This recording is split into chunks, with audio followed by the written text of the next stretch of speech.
Hai semuanya, jumpa lagi di channel saya. Kali ini saya akan membahas perjalanan hidup si Jagal dari Jombang. Penasaran kan?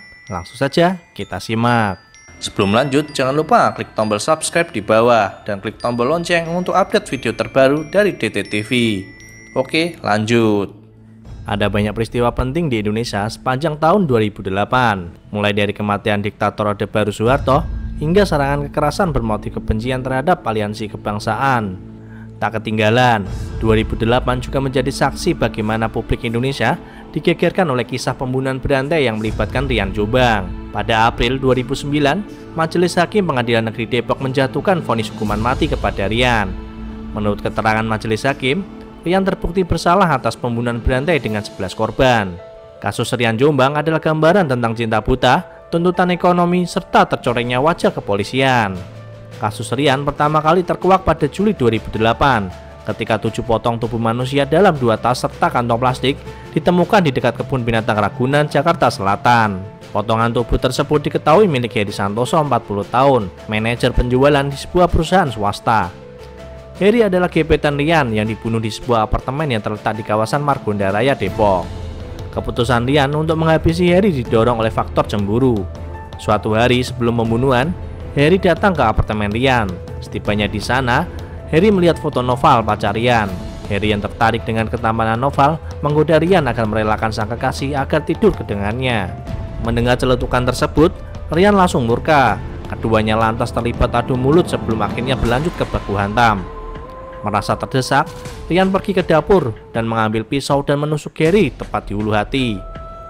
Heri ambruk dan merintih kesakitan. Dalam kondisi tak berdaya, Rian menyeret Heri ke kamar mandi. Tubuhnya ditelentangkan, kepalanya dihajar dengan tongkat besi. Heri pun tewas seketika. Dilanda kepanikan dan keinginan menghilangkan jejak, Rian lalu memotong tubuh Heri. Berbekal pisau, Rian memutilasi Heri ke dalam beberapa bagian, yaitu lutut, paha, tangan, alat vital, dan leher. Potongan-potongan itu lantas dimasukkan ke dalam tas dan kantong plastik. Rian kemudian memanggil taksi dan meminta sang supir mengantarnya ke Ragunan. Di sanalah kemudian ia membuang potongan tubuh korbannya. Usai melakukan aksi sadisnya, Noval datang ke apartemen Rian. Pada sang pacar, Rian mengaku baru membunuh Heri. Tak hanya membunuh, Rian juga mengaku memboyong barang-barang berharga Heri. Keduanya lantas foya-foya dengan barang hasil rampasan itu. Selang beberapa hari kemudian, tim reserse Polda Metro Jaya menangkap Noval. Pasalnya, Noval teridentifikasi menggunakan kartu ATM milik Heri dan wajahnya terekam kamera ATM. Dari Noval pula polisi berhasil menciduk Rian. Dalam proses penyidikan, Rian mengaku telah membunuh Heri. Namun, polisi mencium gelagat ketidakberesan karena Rian cenderung ceria ketika berkata bahwa ia sudah menghabisi nyawa Heri. Benar saja, Heri bukanlah korban Rian yang pertama. Setelah didesak, dengan berbagai cara Rian mengaku telah menghabisi sekitar 10 orang di kampung halamannya, yaitu di Jombang. Semua korban dikubur di halaman belakang rumah. Pembunuhan di Jombang dilakukan Rian dalam kurun waktu 2006 sampai tahun 2008. Berbeda dengan kasus Heri, aksi brutal Rian di Jombang didasari motif ekonomi.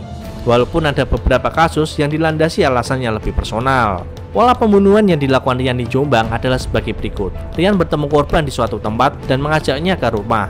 Beberapa lama kemudian, entah siang atau dini hari, barulah Rian membantainya. Aksi ditutup dengan merampas barang-barang berharga milik korban, serta mengubur mereka di halaman belakang rumah.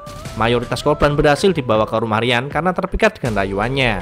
Di luar motif ekonomi dan cemburu, aksi brutal si Jagal dari Jombang tersebut juga didorong rasa trauma masa kecilnya yang tidak bahagia. Sewaktu masih anak-anak, Rian sering jadi korban kekerasan ibunya.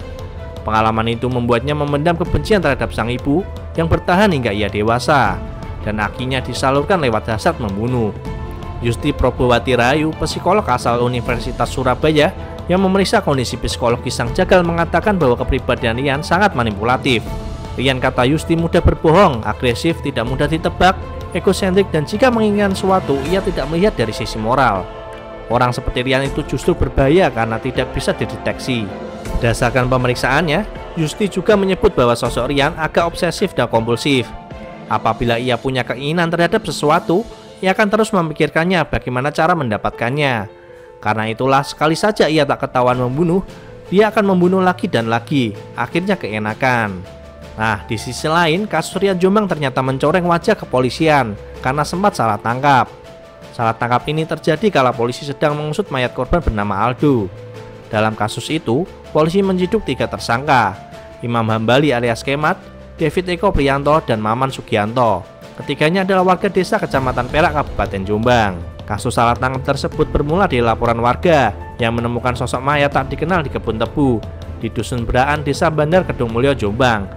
Temuan ini kemudian dilaporkan ke Polsek Bandar Kedungmulyo. Dari Polsek Bandar Kedungmulyo, informasi penemuan mayat itu diteruskan ke Polsek Perak, yang pada 27 September 2007 menerima laporan orang hilang bernama Mo Asrori atau Aldo, warga desa Kalang Semanding, Perak. Polisi mempersilahkan agar pihak keluarga melapor mengenali jasad korban di Rumah Sakit Umum Jombang. Ayah korban Jalal dan kakak korban Agung Wibowo meyakini mayat yang sudah rusak tersebut sebagai Aldo. Mereka berpatokan pada bekas luka di kaki kanan akibat tersengat knalpot, gigi taringnya yang gingsul, kukunya yang panjang terawat, dan potongan rambutnya yang tipis di kanan kiri dan tebal di bagian belakang. Oleh polisi, keterangan keluarga dipercayai begitu saja tanpa melakukan pengecekan ulang sesuai prosedur baku. Bekal keterangan keluarga, polisi bertindak sembrono, menangkap Kemat, David, dan Maman dengan tuduhan bersekongkol untuk membunuh Aldo. Mereka melakukan aksi keji itu terang polisi lantaran Aldo tak mau diajak kencan. Baik Aldo maupun Kemat kebetulan adalah gay. Sebagaimana salah tangkap pada umumnya, ketiga tersangka itu juga mendapatkan perlakuan tidak menyenangkan. Berkali-kali mereka ditekan untuk mengakui kejahatan yang tidak pernah dia perbuat. Tak jarang, paksaan selama proses penyidikan disertai aksi kekerasan, dari dipukul sampai ditodong dengan pisau. Tekanan tersebut berimbas hingga ke meja hijau. Di persidangan, Kemat dan David bungkam. Mereka tak menyanggah tuduhan jaksa. Diamnya kedua orang ini diyakini banyak pihak muncul karena trauma selama proses penyidikan. Akhirnya, majelis hakim tetap menjatuhkan vonis pada Kemat dan David. Kemat dihukum 17 tahun penjara, sedangkan David 12 tahun. Kebenaran mulai terungkap tatkala Rian memberikan keterangan kepada polisi. Tak lama setelah ia diringkus, ia mengaku bahwa dirinya lah yang membunuh Aldo. Alasan Rian menghabisi Aldo, Rian tersinggung karena Aldo yang dianggapnya jelek mengajaknya kencan. Plus Aldo menyebut Rian seperti kucing, entah apa maksudnya. Bagi David dan Kemat, kabar dari Rian adalah titik terang dan bukti bahwa mereka benar-benar tak bersalah. Kendati keduanya harus mengajukan peninjauan kembali agar vonisnya bisa dianulir, di sisi lain keterangan Rian jadi tamparan keras bagi kinerja polisi. Nah, itu tadi kasus pembunuhan berantai si jagal dari Jombang. Terima kasih sudah menonton dan jangan lupa like dan subscribe.